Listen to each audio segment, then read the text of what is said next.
that, you know, you just don't kill someone or 3 individuals like this. The training that it took for these people to do this.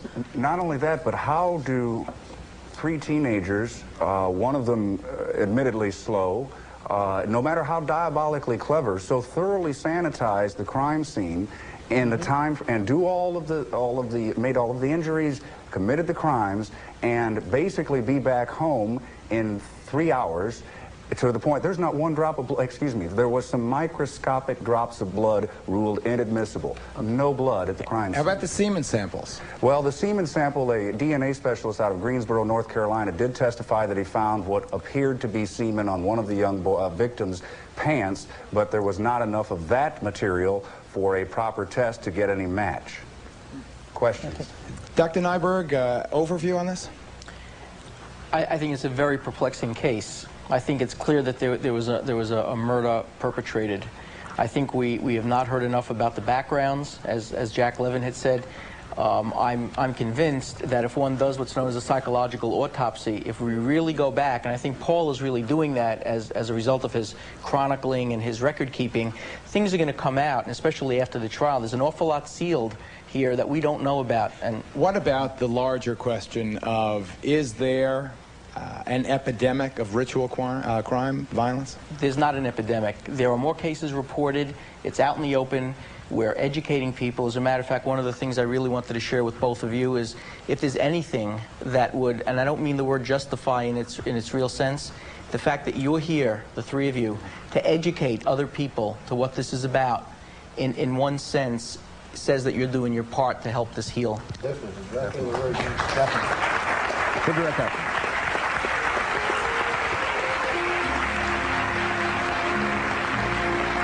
For a transcript of this program, send $5. Or for a video cassette copy, send $29.95 plus $3.50 shipping and handling to Burrell's, P.O. Box 7, Livingston, New Jersey, 07039. Or call 1-800-777-TEXT. Professor Levin, do you have a 30-second bit of wisdom for us? Well, you know, we've already said make sure you know where your kids are, but I would say make sure you know who your kids' friends are. Make sure you know what they're reading, too. Yeah. And make sure that you know what they're seeing in everyday life, because we don't want to let the peer group fill the void in our children's lives that ought to be filled by our traditional institutions.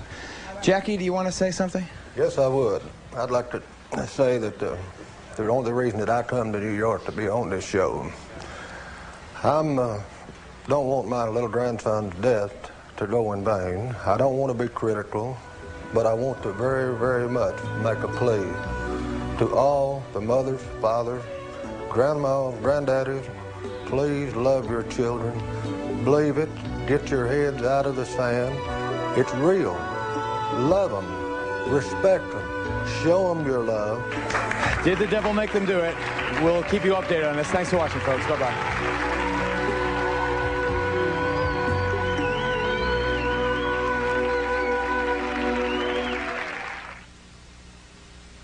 It's Chicago.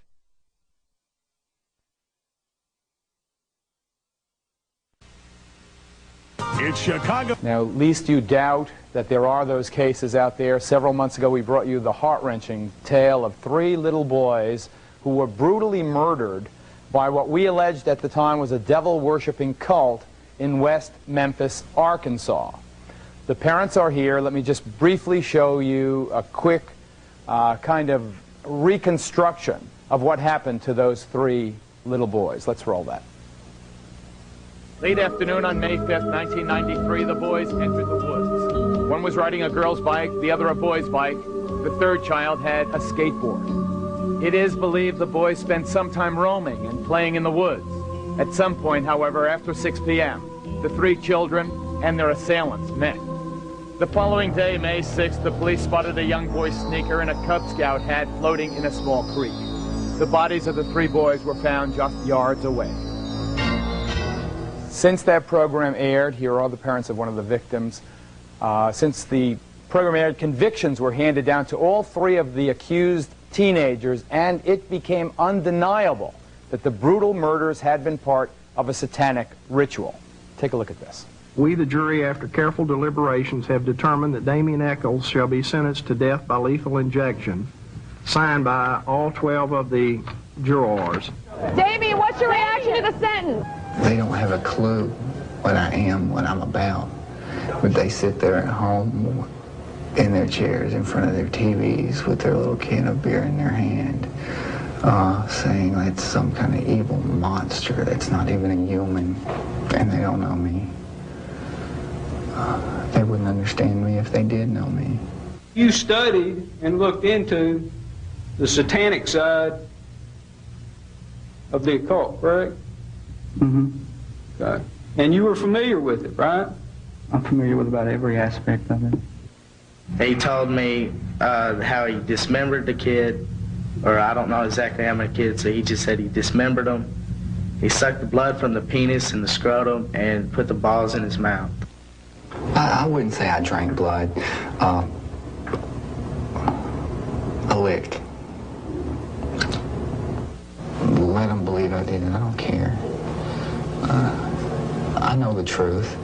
And when we all die, if there is something there, and they stand before judgment, what are they going to say when they find out they killed an innocent man? Because oops ain't going to be enough.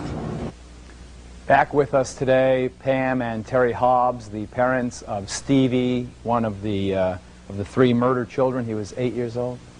8. And was he one of the victims who had been mutilated?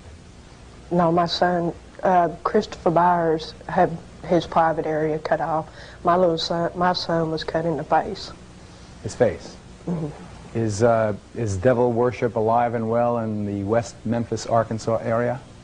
At the time they found my boys, someone told me that they had been trying to tell the police for the last 5 years that they were practicing Satanism back in those woods, but the police chose to ignore it. And I feel that it's still active in West Memphis. And Terry, do you have any doubt but that your child was claimed in some kind of bizarre ritual? Right. There was evidence, linking that with Satanism. Okay. The devil's innocence. Juvenile victims of satanic abuse, the focus of this edition of Geraldo.